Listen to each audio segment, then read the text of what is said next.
Greetings, fellow film fans. Thanks for tuning in. My name is Mercy, and this is the Funny Pajamas YouTube channel. Now, this Friday, the latest episode of The Falcon and the Winter Soldier dropped on Disney Plus. So here's my quick spoiler-heavy review. Now, clearly, as it clearly says in the title, this is a spoiler-heavy review. So if you haven't checked out the latest episode yet, save this video for later. Go check it out, and then come back and we can discuss some MCU goodness. Now, straight off the back, I'd like to say, while you smash that like and subscribe button, become a subscriber to my channel if you haven't done so already. Don't forget to hit the bell icon so that you're notified every time I post something new. So, we pick up in this episode with a flashback. Now, we flash back 6 years ago to Wakanda, and we are introduced to Bucky and Io. Io is the Dora Milaje who turns up at the end of the previous episode, and we see that they have somehow managed to overwrite his programming that turns him into the Winter Soldier. So and Io seems to have played a key part in this. That's probably why there seems to be some sort of trust and relationship between Io and Bucky, and that's why Io basically feels, as she says later on, she feels basically betrayed, that he betrayed them by releasing Zemo, the person who killed King T'Chaka, who had personally selected her. So she feels kind of betrayed because of this. So after the flashback scene in Wakanda, where we see that Bucky has managed to overcome his Winter Soldier programming and he's free of it now, we jump back to where we left off in the last episode. That is his meeting with Io. And like I said, Io is like, she's not happy that he has, released Zemo, and then she wants him back. And when he explains their side of the things to her and tells her, like, see, we need his help to get this, that sort of thing, she says, okay, I'll give you 8 hours. And so she gives him a deadline of 8 hours. He goes back, and there's this discussion between, Sam and Bucky and Zemo. And Zemo is like, this Kali Morgenthau is actually a supremacist, and they discuss supremacism and stuff like that. And he's like, Zemo basically tells them, all super soldiers will lead to supremacism, and he is very much against supremacism. So what I liked about this episode was they gave us a good view of the worldview of all the characters. So now that they are here, they're currently in Latvia looking for Donya Madani. Now, they've already heard that she passed away of tuberculosis in one of the refugee camps. The refugee camp located in Latvia. I'm sorry, forgive me for butchering that name, in Latvia.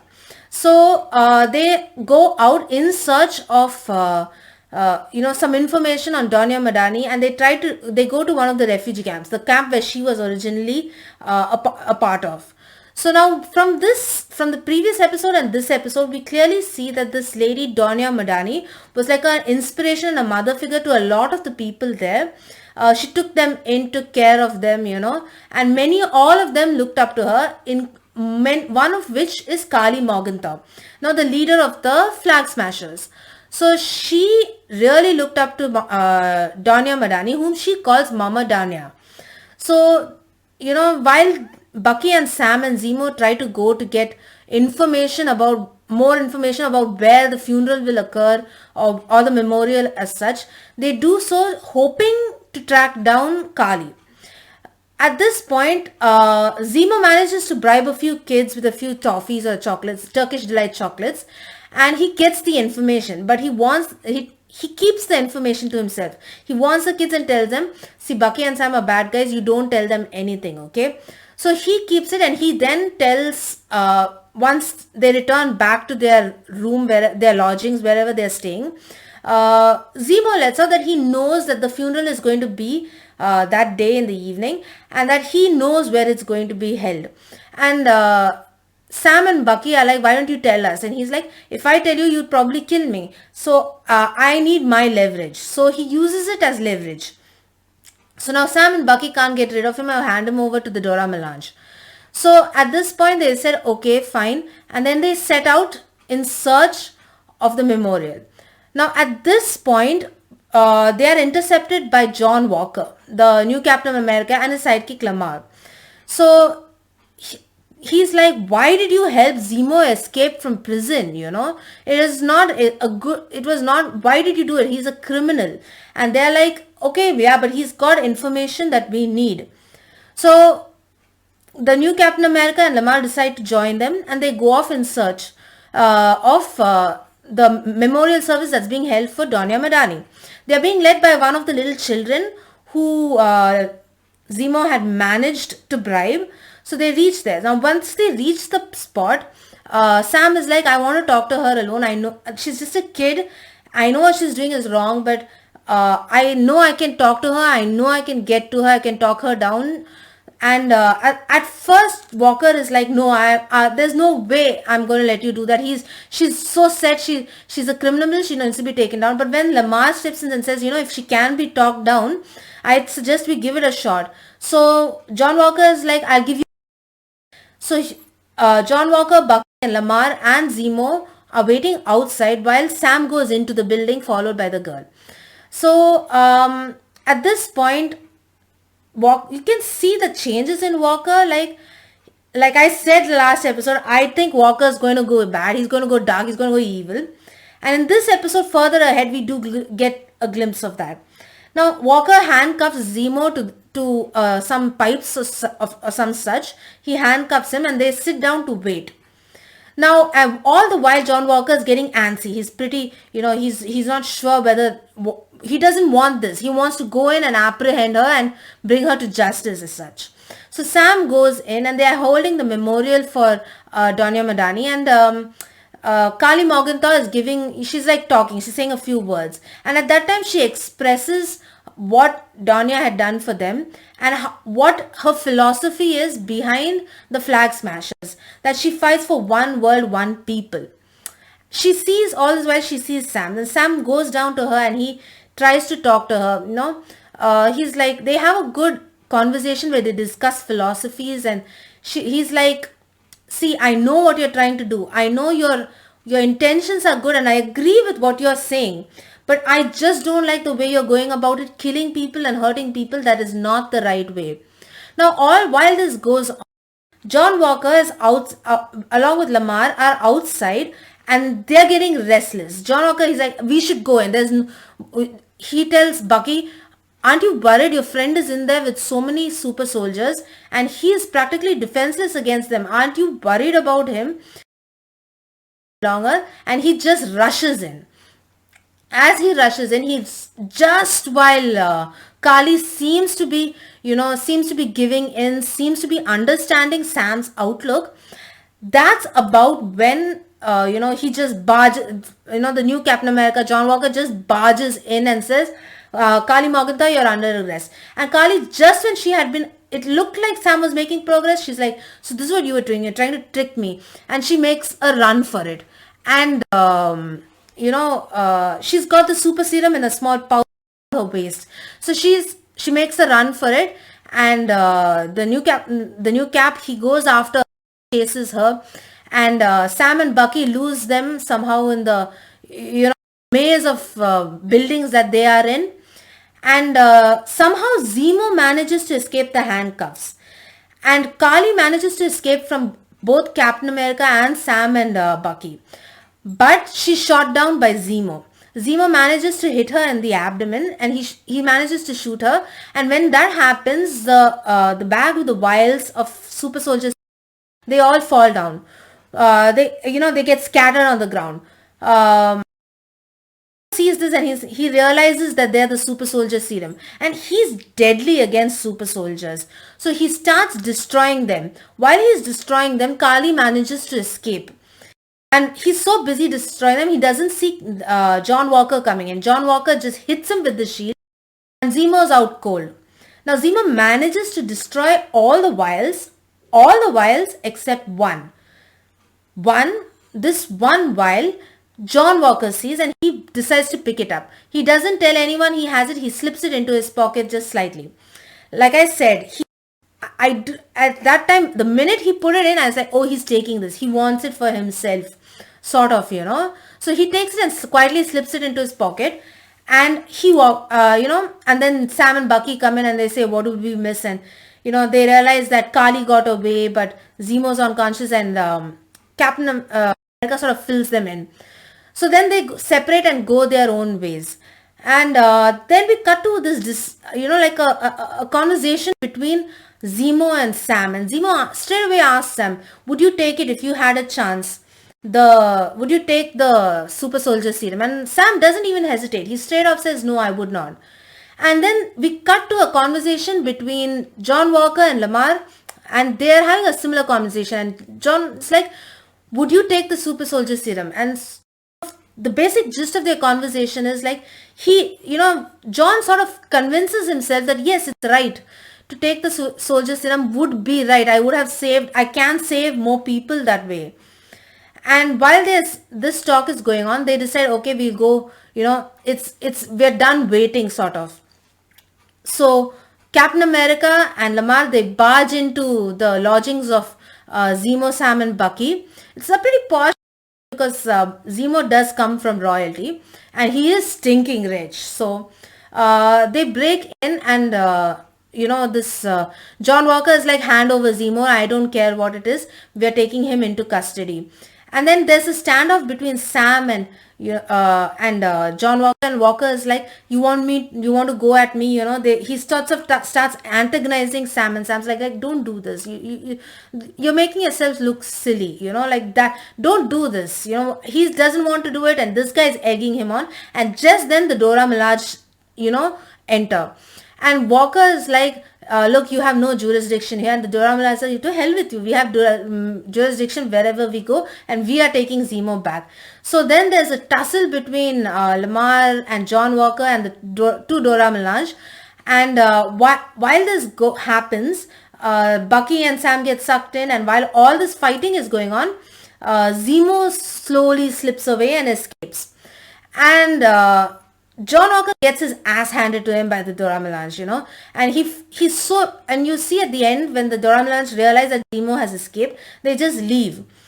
And Walker tells Lamar, I mean, they defeated me pretty good, and they weren't even super soldiers. And you can see that he's filled with insecurities. He's got big shoes to fill, and yet he doesn't have the super serum, which, both Bucky and Captain America, Steve Rogers had. So he's finding himself, he doesn't find himself enough for the task. He's feeling that he won't be able to do it, and he thinks that if he, you can see his insecurities growing more and more, and the kind of dark turn that he's taking. Now, at this point, Sam rings up Sharon. Now, Sharon, who's become pretty shady, okay? She's walking around and she seems to have lots of goons at her disposal. And Sam's like, I need your help.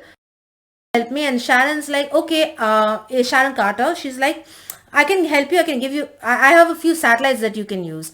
So Sam asks her to track Captain America. Meanwhile, Kali rings up Sam's sister, Sarah, and sort of, threatens her kids, Sam's nephews, and says, I want you to pass on a message to Sam. Do it, otherwise I will come for you and your kids. So Sarah passes the message on to her brother. Sam is like, okay, Sam tells Bucky, okay, Kali wants to meet us. She wants me to come alone. So they head off to the location Kali tells them. And but he goes with Bucky. He doesn't tell Captain America. So while they are there, they are talking, and Kali makes them an offer. She's like, we have the same, ideologies and all. Why don't you join us? You can help our cause. You understand us. And both Bucky and Sam are like, what you're doing is, we understand what you're standing for, but what you're doing, you're going about it the wrong way, and we cannot join. They flatly refuse. And that's when Sharon sends Sam a message saying, Captain America is on his way. He's there, and he's about to engage. He's at the hideout of the Flag Smashers. So they split up, and Kali and her guys go in a different direction. Sam and Bucky head on towards where John Walker is. Meanwhile, John Walker engages more of these Flag Smashers. In the process, Lamar gets separated from him and gets taken away. He's like tied up. And just as John Walker starts beating up one guy, Sam comes in, and John Walker kicks this guy and goes flying, and then when he attacks John with a metal bar, John Walker just bends the metal bar like it was made out of, some like it was some very really soft material, malleable material. And that's when Sam realizes, oh shit, this guy has taken the super soldier serum. He's taken it, and he's like, what have you done? And then they go further after more of the Flag Smashers. Now in the process, during the fight with the Flag Smashers, Kali Moganta tries to stab Captain America. When she does this, Lamar has managed to free himself, so Captain America, he comes, he tackles her down, she gets angry, she kicks him, and this is a super soldier's kick, so he gets thrown all the way and he hits a pillar, breaking the pillar. Now from what I'm seeing in this, I'm assuming he's dead, because he does not respond when, John Walker goes over to him and says, Lamar, he shakes him, trying to get some response. There's absolutely no response. I think the guy is dead. I'm not so sure, but he did look dead, and if he's not, he's probably going to have some form of paralysis or some stuff like that. And while Captain America is busy looking at his friend, the Flag Smashers escape, so you can see the pain and raw anger on his face, and he blames Kali for this, and he's blaming the Flag Smashers, so he just jumps out the window and starts taking off after one of the Flag Smashers. He corners him in a public square, and then he beats the shit out of him. And when he does that, he doesn't stop there. There are people, by now people have crowded, they are seeing Captain America, fighting someone, and there are people with cell phones, taking videos of it. And he doesn't stop at simply beating the guy up. The guy up pleads, he's like, it wasn't me, please stop. But he doesn't stop. He takes the shield and he rams it down into him and just basically kills him with the shield. And this is kind of, it's kind of ironic, seeing as how the shield, that shield of Captain America always symbolized truth, defense, peace, how he stood for helping others, for the peace. It was a instrument of defending the weaker people. It was an instrument not of violence. But here you see it now splattered with blood, and see the legacy of that shield, where it has reached. And all this has been caught on camera. And then they cut to black. So that's where this episode ends. Now I will say, like I said, the previous video, if you haven't checked out my previous videos, go check it out. They're on my channel, so don't forget to check it out. The previous video I stated how I felt there are not much stakes. I did feel they upped the ante here, though there is still no sense of danger. The first few episodes, they were like sort of just setting things up, but in this episode, they lay down their cards. They sort of, we know, in the first few episodes, they set up the Flag Smashers as evil and, these guys as good. Now the lines are beginning to blur, the good guys and the bad guys are beginning to gray. There's no clear distinction as to what is good, what is bad. And I like that they are looking at all of these. They are trying to look at the views of different parties, how they coped, how they survived following the blip. But I gotta say, to do that, I feel a bit like the story is suffering. This episode did progress the plot a good deal. I did like it for that. Previous two episodes, I was like, okay, you're giving me stuff, but you're going from place to place. You're giving me some interesting stuff and name drops and stuff, but I don't feel a sense of danger, a sense of stake. I think that continues with this episode, but I did think that they upped the ante a bit. I will say, this series as a whole, I'm not sure about. The first 3 episodes were okay for me. They're pretty standard by the numbers Marvel fare, and I know what I was getting when I was coming in. But I did expect a bit more plot progression, a bit more of the storyline.